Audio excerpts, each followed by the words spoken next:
Oh man, I hate Mondays. Nah, man, it's Tuesday. Wait. What day is it? You know what day it is? Tuesday. Brewsday Tuesday. Oh, fuck yeah! Grab a cold one. It's Brewsday Tuesday, brought to you by the Cellar and Six Pack Store. Here's DreZ and Big Nate. It is Brewsday Tuesday, brought to you by the Cellar Restaurant and Six Pack Store in downtown Blacksburg. Although today is one of those coveted Booze-day Tuesdays, Nate. So I'm not gonna lie, I got a little worried. I walked in and you just handed me a ginger beer and it read on the front non-alcoholic. So I'm glad you pulled out the other stuff. We'll fix that. We'll fix that real quick. So I was out at Bourbon and Beyond. I guess at this point it was 2 weeks ago. Yes, 2 weekends ago or so, give or take. And obviously bourbon, a big focus, the music as well. And they also came up with the Louisville cocktail, which is what we'll attempt in the second round. But first, the first round is the bourbon cocktail that has become my kind of go-to. It's really easy to make, and we drank this a lot more than we did the Louisville because Louisville didn't come out till a little later and stuff. And this is what we were having back at our camper and just, ordering at the bar and stuff because it's really simple and easy. It's the old Kentucky Mule. Now, it's in a mule, the Moscow Mule. Ginger beer makes it the Mulisk, I guess. So, but with the Kentucky, you use bourbon instead of, I guess, just, regular whatever. So, cup of ice, splash of bourbon. I'm not measuring this one. Buffalo Trace. Yeah, in fact, I usually use Jim Beam, but I figured I'd up it a little bit since Buffalo Trace is my favorite bourbon, and I had a bottle of this here at the station anyway, so it makes life a little easier. So that didn't get stolen. Yeah, well, people know better than to steal my Buffalo Trace. That would definitely be a big no-no. So, you just pour a good little lick in there. Top it off with some ginger beer. Easy peasy. And then I was doing an actual lime and then simple syrup, like lime juice simple syrup. And then I realized that you can get sweetened lime juice, which is the best of both worlds. So it kind of cuts out the step. Makes it a little easier, just a splash, just a little splash of this. I think that's the ingredient in my fridge I run out of the most is the sweetened lime juice. That or grenadine. It's pretty good. I just realized I do not have anything to stir. Oh, I guess I could use the other end of this spoon, perhaps. We'll dip our own fingers in there. It's fine. My hands are clean. Do it the old trick. So yeah, just a quick little stir. And this one's pretty simple. Again, just bourbon, ginger beer. We use the Goslings, obviously, because that's the OG best ginger beer in my book. And then, of course, that little lime sweetener and stuff. So, cheers to another Booze-day Tuesday. So now I've got to ask you something after we sip. Mm-hmm. See, a lot of people don't like the ginger beer, which I understand. If you don't like ginger beer, you don't like ginger beer. This is not your cocktail, but I love ginger beer, but I also love ginger ale. What's the difference? I like ginger beer better. I'm not too sure what exactly the difference is, but they definitely taste different. There's no question about that. You get a sharper, fresher flavor on the ginger and the ginger beer, but I don't know. Like I've often wondered, and I mean that also even comes down to like a Seagram's ginger ale, a Schweppes ginger ale, or a Canada Dry ginger ale. They all have very different bite as well. That's true. And there's also the Krabbies, which are like alcoholic. Those are like candy. Ginger beer. And there's the orange one. I can house a 4-pack of those and because they only come in 4-packs. No time at all. I actually haven't made a Kentucky Mule with a Krabbies, but that actually could maybe be pretty good. I hadn't thought about that till just now, but either way. So Bourbon and Beyond. This was our second time going to the festival. And first year, I wasn't actually there on a bear capacity. I actually just went for fun, which was kind of nice. And met up with our buddy Bill, the artist guy. And apparently, at that time, this was 2019, so three plus years ago. BB and Bill were talking, and the plan was for the following Rock on the Range, Sonic Temple, whatever I guess it was, in 2020,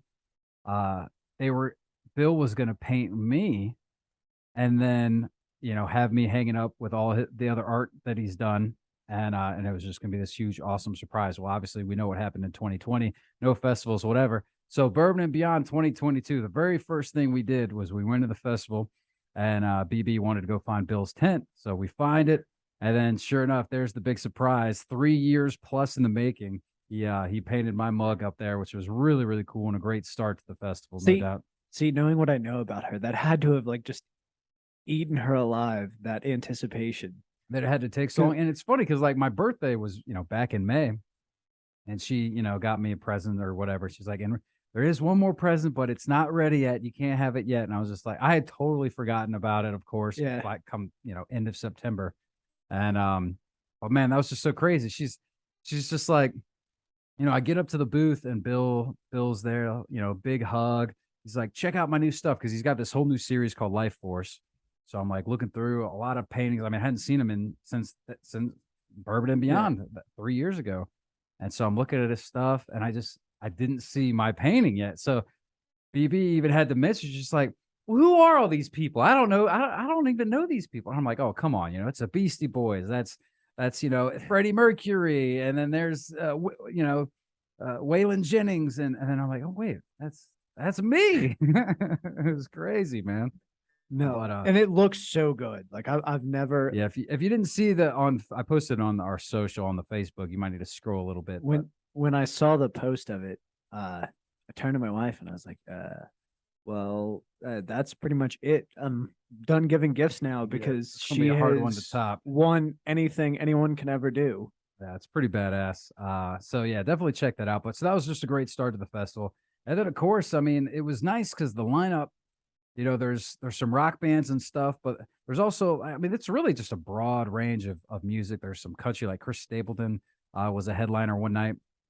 And obviously I'm a rock guy. So what's nice about that is, unlike, like Louder Than Life, that was just this past weekend, where I would want to be seeing every band and you just can't do that.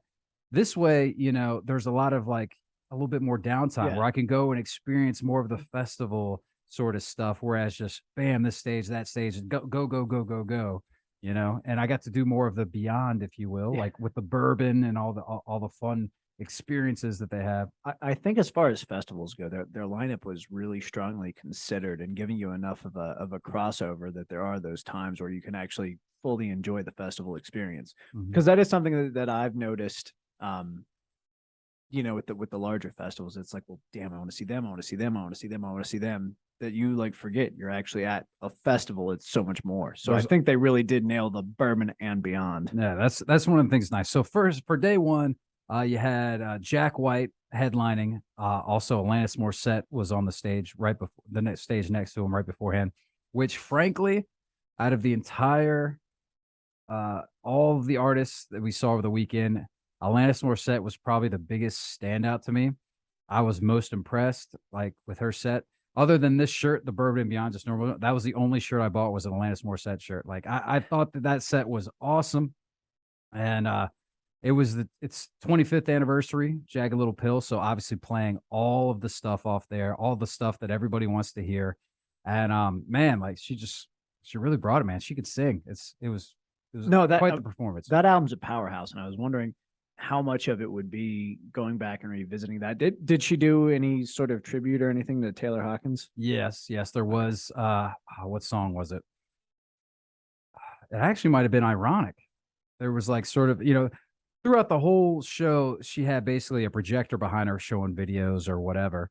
And yeah, during, I think it was Ironic, there was a lot of video of Taylor, and then at the end it said, in memory or in honor of, and all that sort of stuff. Because for those that don't know, Taylor Hawkins was Alanis Morissette's touring drummer before he joined the Foo Fighters. Basically, Dave stole him from Atlantis, essentially.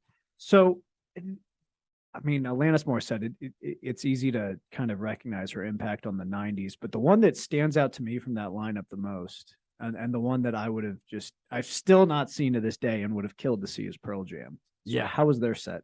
Because I mean, this is the first time they've gotten a tour off their album that came out in 2020. Mm-hmm. So before I talk about Pearl Jam's actual set, I want to talk about the diehard, ridiculous Pearl Jam fans. So it was Saturday, so we knew that Saturday was going to be the biggest day, anyways. But there were so many people that were obviously just there for Pearl Jam, and it was painful because BB wanted to see Cold War Kids. Cold War Kids were playing on the same stage that Pearl Jam would be later in the day. However, they were playing about, I don't know, 6 hours beforehand. So we go and we wanted to get a good spot for Cold War Kids. So we go a good 20, 30 minutes before the set so that we can work our way up. And we're like looking, and I'm trying to get closer. And then I see, oh, there's all this empty space right in front of the stage. Here we go. Let's cut through. And then we realize it's people that have put down like blankets and are just sitting down, staking out their spot for Pearl Jam. So we get up there and we're like, okay, well, we're going to get up here for Cold War Kids. And then, of course, we're getting evil eyes, people giving us attitude. And one dude was even super rude, like bumping into us and being like, oh, so is this just your all spot now? And we're like, dude, chill out. We're just here for Cold War Kids. We're going to be out of here before Pearl Jam. Yeah. Like, you're the crazy ones that are up here. So, yeah, It's a marathon, not a race, buddy. well, first things first, you can't put down a blanket in front of the main stage out when there's still going to be multiple performers before your band comes on and expect people not to come up and step on your blanket and get in your space or whatever. Like, get the hell out of here. It's intriguing to me that they don't have like a zone for that. Like my biggest experience with that is Floyd Fest, and of course we always go. We do set up a tent, a blanket, but you have a zone like behind the main area, and it's unacceptable to think in a general admission setting like that you're just going to sit there and camp all day. Yeah, that's so inconsiderate. And what was even more inconsiderate was when Cold War Kids are playing, and these a-holes are still even doing that, like just sitting down. Like, I mean, come on, that's just so disrespectful. Like, so that really kind of irked me and put a bad taste in my mouth for all of Pearl Jam. I'm a Nirvana guy over Pearl Jam anyways. So then, of course, once they finally do take the stage, just to be an a-hole, I basically booed after every song, just cause. And there were so many people there that were so excited for Pearl Jam. That being said, I had seen them once before at a Bonnaroo, and Eddie Vedder was just drunk and rambling. So I had a pretty bad experience first time I saw Pearl Jam.